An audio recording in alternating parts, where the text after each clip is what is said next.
The Crossover, pages 223 to 237 in a paper book, pages 195 to 207 in the ebook.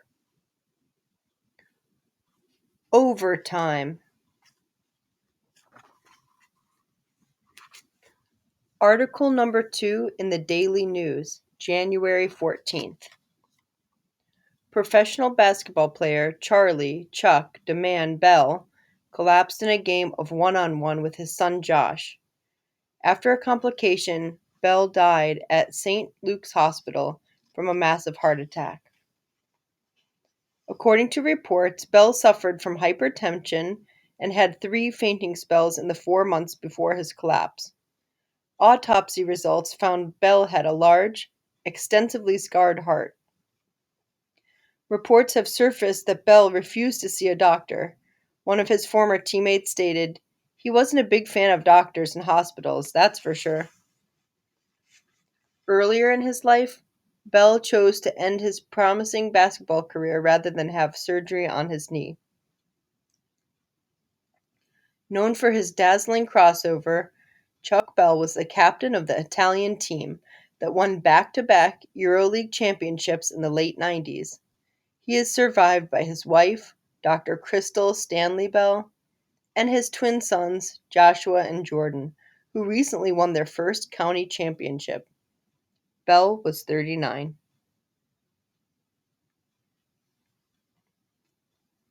Where do we go from here?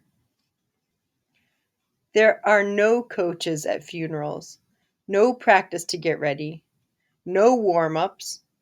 There's no last-second shot, and we all wear its cruel midnight uniform, starless and unfriendly. I am unprepared for death. This is a game I cannot play. It has no rules, no referees. You cannot win. I listen to my father's teammates tell funny stories about love and basketball. I hear the choir's comfort songs. They almost drowned out Mom's sobs. She will not look at the coffin. "That is not my husband," she says. Dad is gone. Like the end of a good song. What remains is bone and muscle and cold skin. I grab Mom's right hand. JB grabs her left. The preacher says, "A great father, son, and husband has crossed over. Amen." Outside, a long charcoal limo pulls up to the curb and takes us back. If only.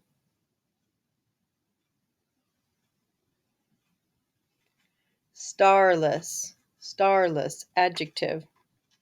With no stars. As in, if me and JB try out for JV next year, the Reggie Lewis Junior High School Wildcats will be starless. As in, last night I felt like I was fading away as I watched the starless Portland Trail Blazers get stomped by Dad's favorite team, the Lakers. As in, my father was the light of my world, and now that he's gone, each night is starless.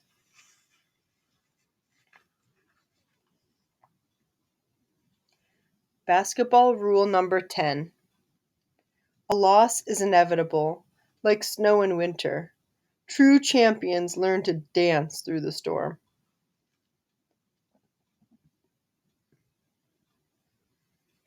There are so many friends, neighbors, Dad's teammates, and family members packed into our living room that I have to go outside just to breathe. The air is filled with laughter. John Coltrane, Jay-Z, and the smell of salmon, plus scents of every pie and cake imaginable. Even Mom is smiling. "Josh, don't you hear the phone ringing?" she says. I don't. The sound of "A Love Supreme" and loud laughter drowning it out. "Can you get it, please?" she asks me. I answer it, a salmon sandwich crammed in my mouth. "Hello, Bell residence," I mutter. "Hi, this is Alexis." "Oh, hey. I'm sorry I couldn't be at the funeral." This is Josh, not JB. I know it's you, Filthy. JB is loud. Your phone voice always sounds like it's the break of dawn, like you're just waking up, she says playfully. I laugh for the first time in days. I just wanted to call and say how sorry I am for your loss. If there's anything my dad or I could do, please let us know. Look, Alexis, I'm sorry about. It's all good, Filthy. I gotta go, but my sister has 5 tickets to see Duke play North Carolina. Me, her, JB, and my dad are going. You wanna. Absolutely, I say. And thanks! Right before Coach Hawkins comes my way with outstretched arms and a bear sized hug, sending the phone crashing to the floor. On my way out the door to get some fresh air, Mom gives me a kiss and a piece of sweet potato pie with 2 scoops of vanilla soy ice cream. Where's your brother? She asks. I haven't seen JB since the funeral, but if I had to guess, I'd say he's going to see Alexis. Because if I had a girlfriend, I'd be off with her right about now. But I don't. So the next best thing we'll have to do.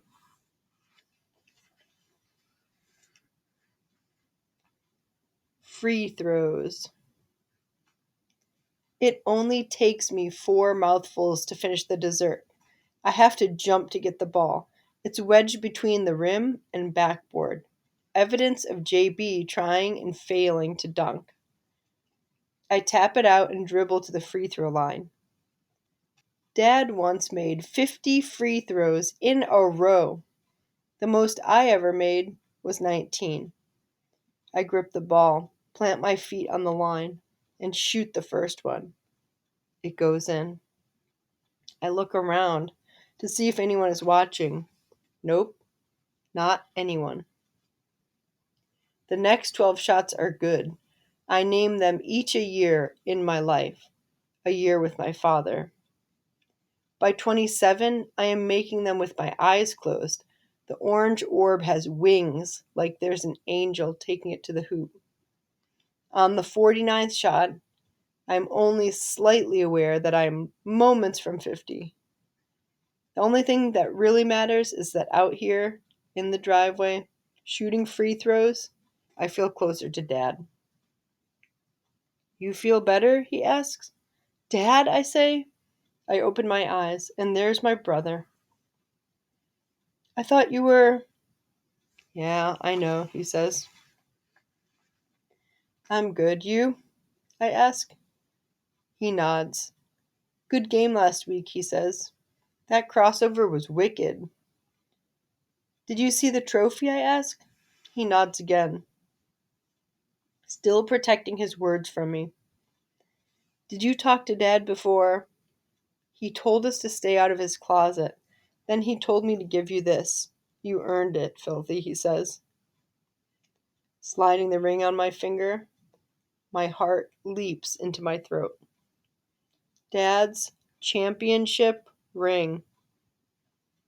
Between the bouncing and sobbing, I whisper, Why? I guess you demand now, Filthy, JB says. And for the first time in my life, I don't want to be. I bet the dishes you missed number 50, he says, walking away.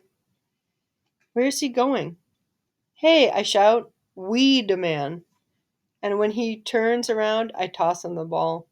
He dribbles back to the top of the key, fixes his eyes on the goal.